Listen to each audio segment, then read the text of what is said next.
Hi, everyone. It's Tim Derling from Tim's Vinyl Confessions. And before you dig into this latest episode of Strange Grooves, I want to remind everybody I got some rock and roll reading. 7 books for sale on Amazon worldwide. I've got a book about 8 tracks. I've got a book about Y&T, Kansas, Sammy Hagar, Night Ranger, Fleetwood Mac, and my most recent book on record, the April Wine album review. Check it out on Amazon now. Strange Grooves.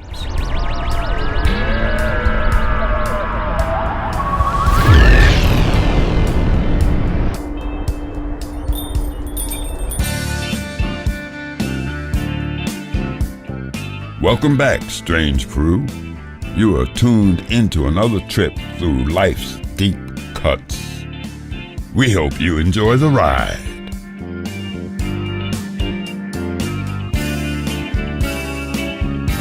Keep it strange. 2, 1. We are rolling, Strange Crew, and we got a special exclusive for you today. Yes, we're thrilled to be joined by Mitchell Young from Whitecap Entertainment. They are the amazing folks that help organize Sommo Festival and PEI, one of our favorite times of year. And Frank, we say it is our probably favorite festival that we've ever been to. From a layout perspective, a people perspective, vendor perspective, food, just the creation of looking proactively for bands and artists that, people are trying to get to know as well. We've gone all over the world, and I still say Sommo is still the best layout, the best people, the kindest people, and I know how hard you guys are hauling ass, and to have so much kindness, even just when you're checking in, we just have nothing but good things to say about Sommo. So we really appreciate you taking the time to talk with us today, and we're really excited to be coming back. So, well, thanks. I think that's a testament to East Coast hospitality. Yeah, I think so. But I also think, when a company knows, what they do really well and how to provide unreasonable hospitality, it really does change the game quite a bit. And the very first year we ever went to Sommo, we were like, okay, these people are doing it right, from the way that the wristbands were, the signage, the way that you had vendors, the lines, the bathrooms. It's like you guys all sat in a room and you thought, what would make us not enjoy a festival? And let's work backwards on that. And let's try to make it so that people talk about it in a way that when they get here, and the travel to it, the accommodations, we've had no qualms with anything. We've invited probably over the past 3 years, 20 to 30 people along with us that didn't even realize that this was happening. And they say it's their favorite festival, not just in Atlantic Canada, but all throughout Canada. Just because it feels safe, it feels inclusive, it's accessible, and you guys you have a catwalk, you've got side station, you have so much. And I see so many people that have funding, federal funding, all these different things, and they don't seem to do it at all at the level of Sommo. So that's just my. Oh, well, thanks. I can tell you that we do sit in a room and we do talk about what worked and what didn't work and how to make next year better. So thank you very much. So we're here to chat about a really cool contest that's running right now with Sommo that's connected to one of the headliners this year, sombr. So I guess, we got the record here. It's got the record. So I guess, can you tell us a little bit about the contest and what's going on? Sure. So it all came about for us wanting a way to make a connection between sombr and Sommo, and sombr fans and Sommo fans that feels more interactive. And it kind of, the idea came about when sombr released his music video for Potential. It has a really great visual scenes with the ballet dancers. Mm-hmm. So his music just has such a strong visual and emotional element. And we thought, rather than just promoting Sommo, why not give fans a chance to actually participate and put their own spin on his music in a way that feels fun and a very natural extension of sombr and the Sommo experience. Amazing. And so can you tell us a little bit about, submissions, what's up for grabs, and sort of what does the winner receive from this? Sure. It's very easy. We are asking sombr fans or dance enthusiasts to show us their best dance moves using their favorite sombr song, and they can submit their video on our campaign link. And now that we're in the voting phase, people who enter can share their video and the voting link with their friends and family and followers to vote. So it's really in your hands. That is so cool. So voting's happening right now. So when people are going through submissions, and what are you hoping that are people looking for? Of course, like people are going to be like, oh, like my friend or my family or family member, they're going to get the natural votes. But if people are going it objectively, what are you hoping that they're kind of using as criteria to cast their vote? Well, I think that's the fun part. There's no one formula for winning. Right. It could be an actual dance troupe who performs professionally. It could be a group of kids performing in their backyard.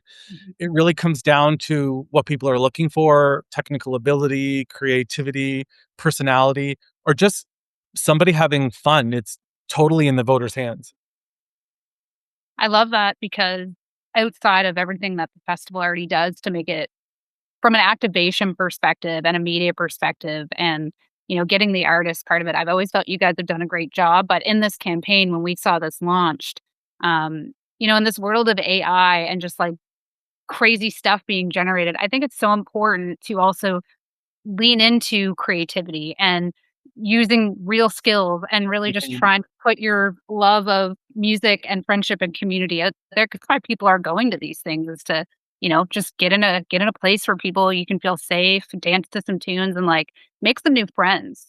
So I love that your approach to this was like, we don't really have any certain criteria. The voters, it's kind of in their hands at this point, but it's up to the individual person. Um, Now I know you won't take my submission, but I will send it to you just fine, because I did it before there was a contest. But I think there's so many people that wanna get involved in being part of artists' repertoire now, and if you see the way Somber's coming out at festivals and he's really bringing people along for the ride in his intro and his outro as he leaves and exits the stage, this is a great way too. All the marketing people here in this room, these are things too that as an artist he could pull from down the road, because it's so nice to see people lean and pour into your music as well. So Mhm. I think it's a really cool thing that you guys did instead of it, like you said, being a giveaway. You really think about how do we put our creative edge into those things? How do we, keep going on at the festival so that artists like Somber and Taylor Swift and Greta Van Fleet and, that you get those people that say, we had a great time at the festival. Great, great people. But like everything's good across the board. I think that's so important for us in Atlantic Canada. So props for just really giving a shit about this. I think it goes Thanks. a long Yeah. way. It's something that spans all ages. Music and dance go very hand in hand. So Yep. it just felt like a natural fit for us to do something like this and provide an opportunity for a winning group or individual to perform at Sommo. This could be the biggest stage that someone has ever performed on. So the Mhm. stakes are pretty high. Right. Yeah, there seems to be definitely a fascinating thing happening with dance music right now. Like a song doesn't necessarily become a hit because people listen to it. There's always that participation factor. Like, is it a trend on TikTok? Is there a dance? Is there something? You know what I mean? It's not just that it's catchy on the radio anymore. So I'm curious from like the marketing perspective and from the festival organization side, how does that participation factor into the way that you market Somo now? I'd say it's a huge amount. Music discovery is so much more than participatory now. People aren't just listening to music, they're creating content around it. I mean, look at how TikTok has created an environment where an artist who might not be well known could have a song hit the algorithm that becomes a viral moment. Right.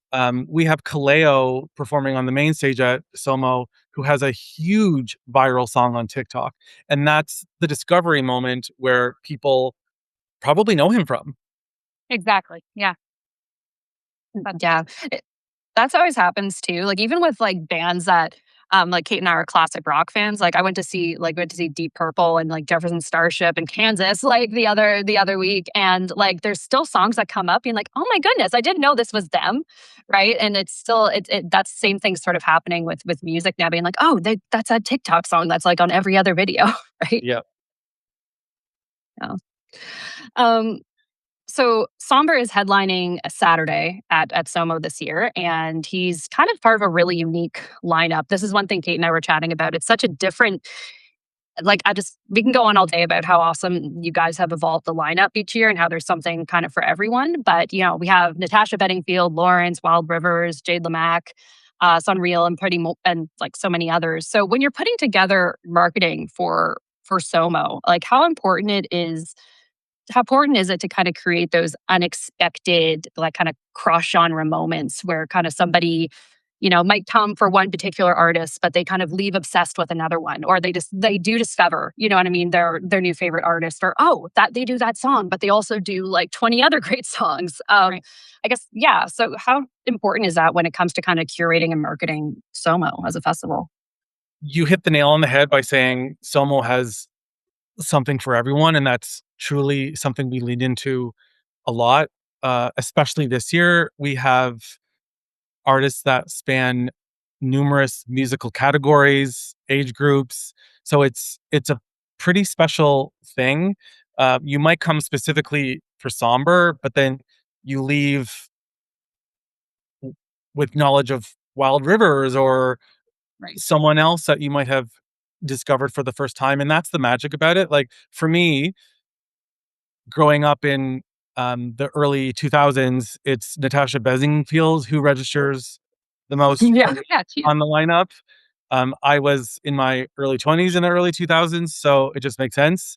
I am that generation. But through this lineup, I've learned to discover Jade Lamack and Yeah. Sophia Kamara and Crash Adams, who all have songs on the radio now. So it really is a learning moment for people to come for one person and maybe leave a fan of two or three others. But the great thing is with Sommo, it's music, food, and drink. So you could come for a music act and leave tasting lobster for the first time. Right. I feel Yeah. and we really liked about your festival. Not only do I feel like it's very well thought out, but it's something that I feel proud to go to. I feel proud to bring my friends and family to. We feel proud whenever we get some extra tickets and we give them to friends and family who can come.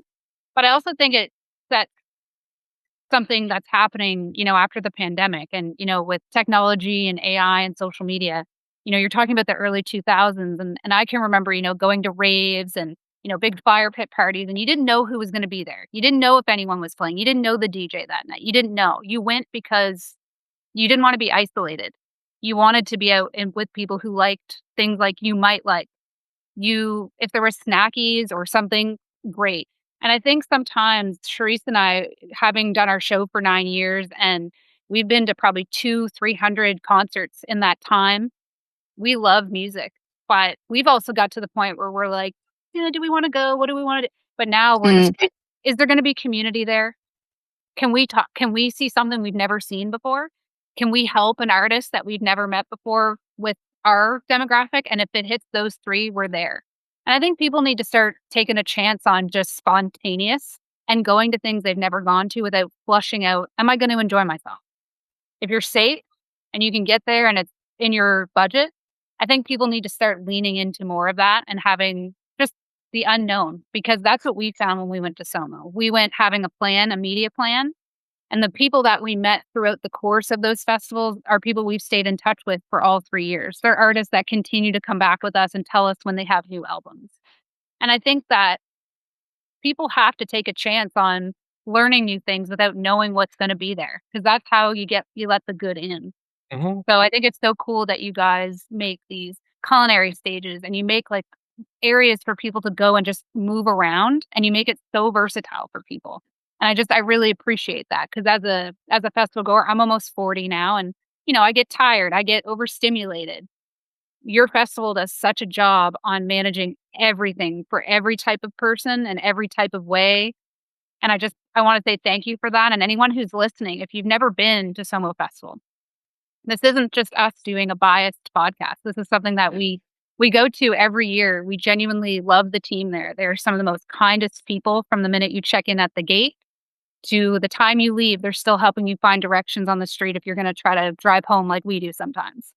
And, if you're thinking about putting anything into this submission, please do get your votes in, get your stuff in. But if you haven't gotten a ticket yet and you're thinking about it, and maybe you want a little bit more insight, reach out to any of us.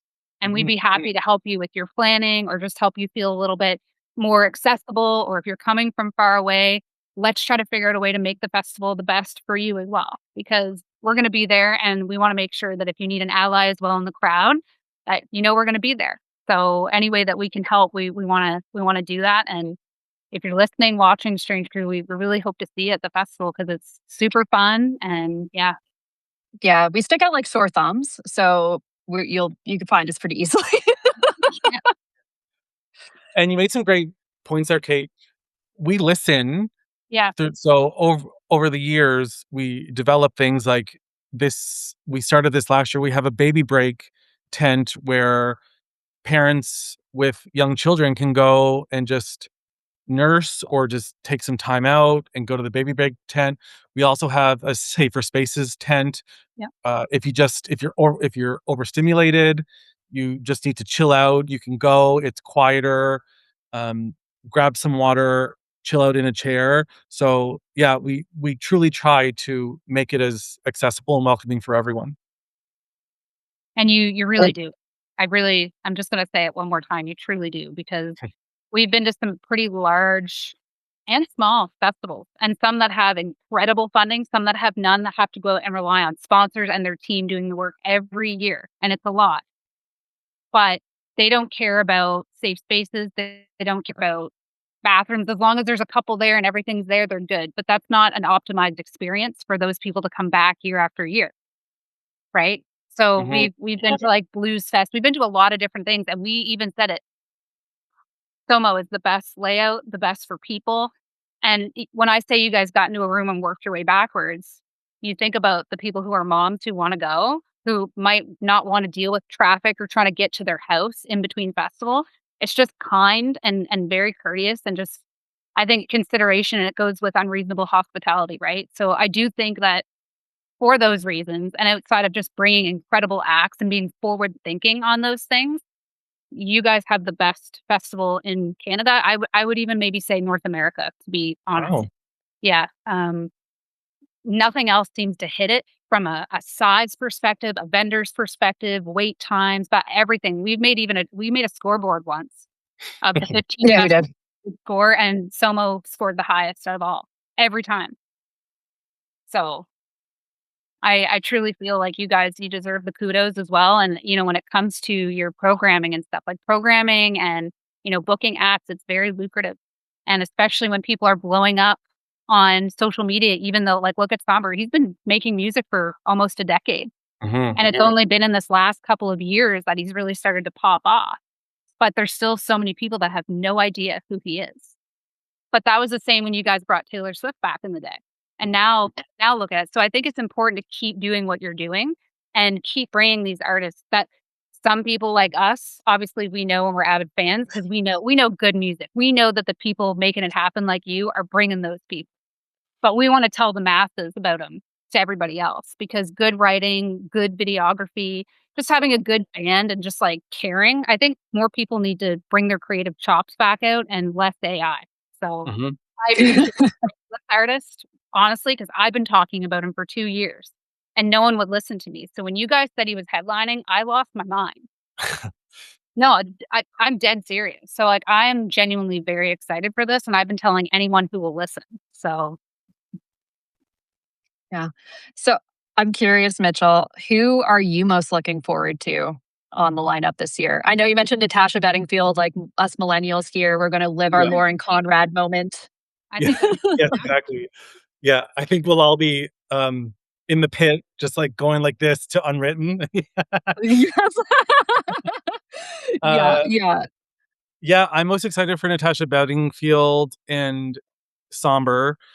I'm also really excited to see Jade Lamack and Sophia Kamara. They're two young Canadians who have such great songs on the radio now.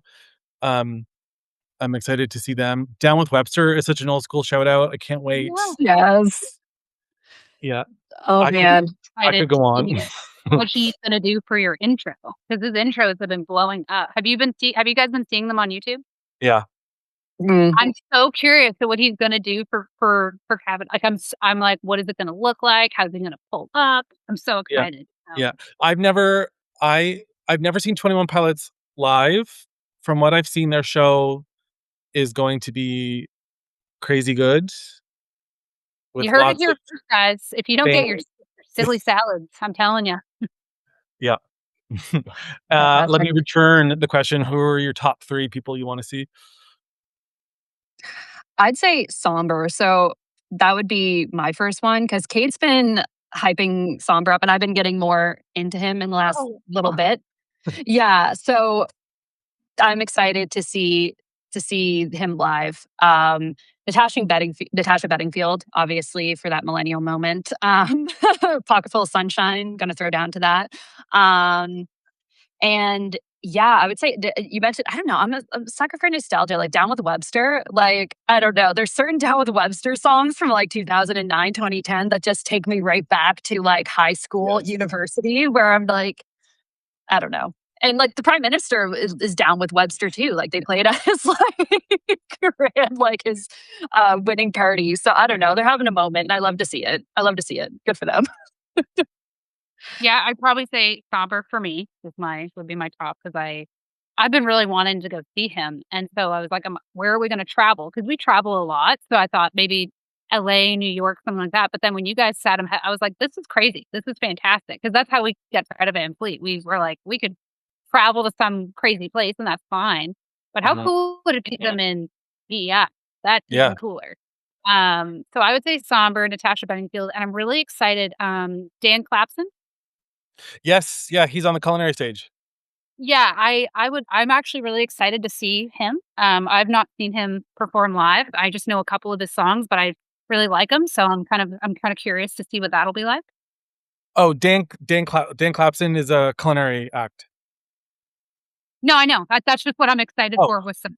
Oh, got it. Yeah. I'm very excited for the culinary stage as well. We're currently going through our Taste of Sommo menus now for the elevated cocktail experience and the food experience, and there's going to be some pretty good stuff. Oh, fantastic. Cherise, there you go, buddy. Gonna come hungry. I'm the foodie. Maids, I'm good. Yeah.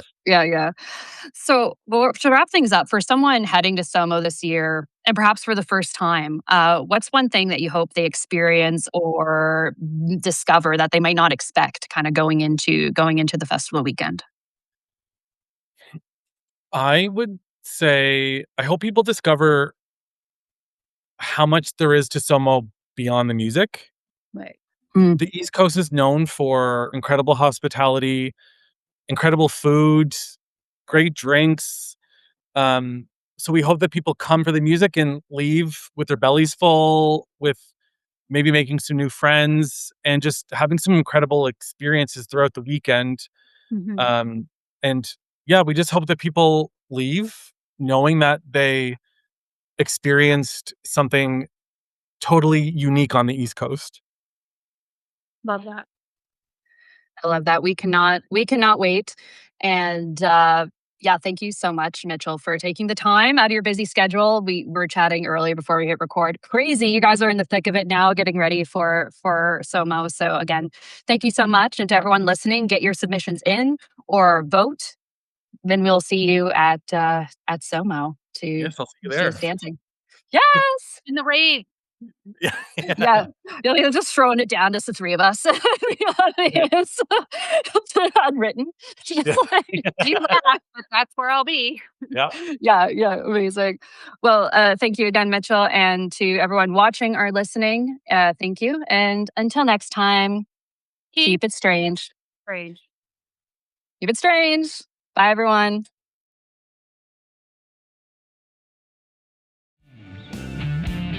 If you've enjoyed this, then you have to hit strangegrooves.com for more amazing content. To support this podcast and music community, go to patreon.com/strangegrooves. As always, keep it strange.